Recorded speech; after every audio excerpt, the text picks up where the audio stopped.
All right, so we've been talking about our equation y equals mx for proportional graphs.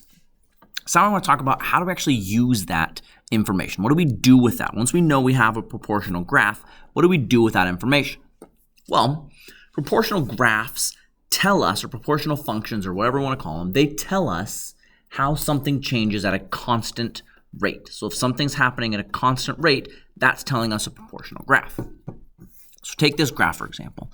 It's telling us the pay of someone who works at a store, a clerk at a store. It's telling us how much that clerk makes a night or a day or whatever it is. However many hours they work, it's how much money they make. So if we were to look at this graph, we could say, well, when a clerk works for 4 hours, they make $30. They make $30 in 4 hours. When a clerk works for 8 hours, they make $60.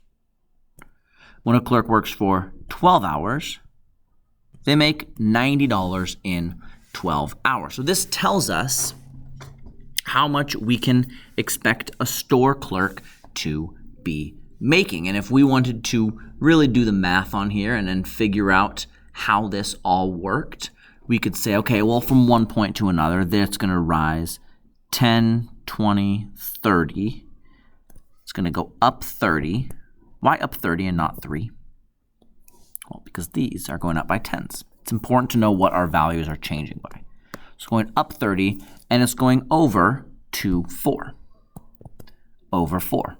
And over 4 because these are counting by 2s.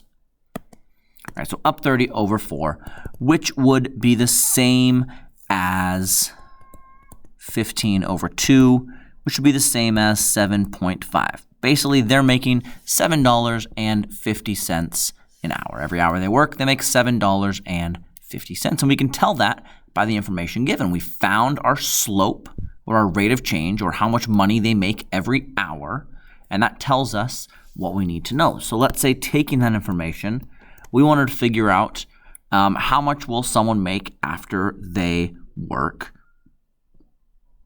20 hours. Now, if you look, 20 hours is not on our graph here. There's no 20 hours.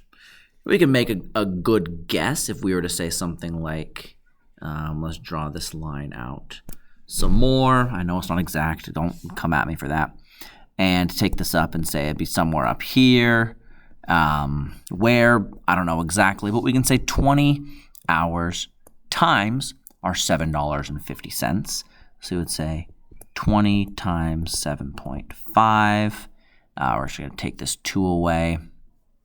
7.5 times 2 is 150. It was 15, 150. They would make $150 in 20 hours. Now, let's look at this other graph here. This other graph is a comparison of the euro to a US dollar. So if we were to take this and we were to say, okay, well, here, when we have 5 euros, that's worth 7 US dollars.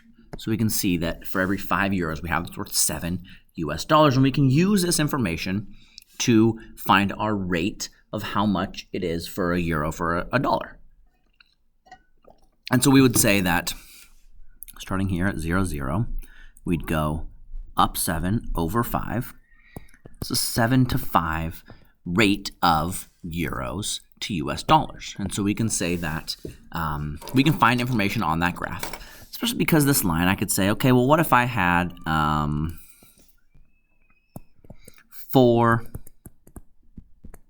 euros? How much American money is 4 euros? Well, we look to where it says 4 euros here. And we say, okay, well, when it's 4 euros, we go up to our line. And it's right about there, which is about $5.7. So about $5.70-ish. Just a rough estimate. It's in between 5 and 6, closer to 6. We're going to call it 5.7. What if I said, how many euros is $3? Well, Here's 3 US dollars. Take it over euros, and it's right about 2 euros.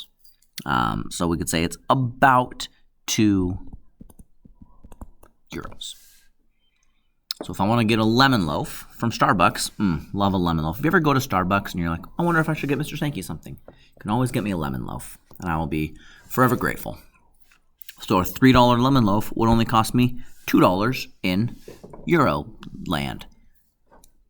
And that's what we do. So when we use these graphs are actually useful. It's good to be able to use these lines to tell us more information than what we didn't know to start with. So taking that, let me know if you have any questions on this, and we will go over some more of this tomorrow in class. Have a great night.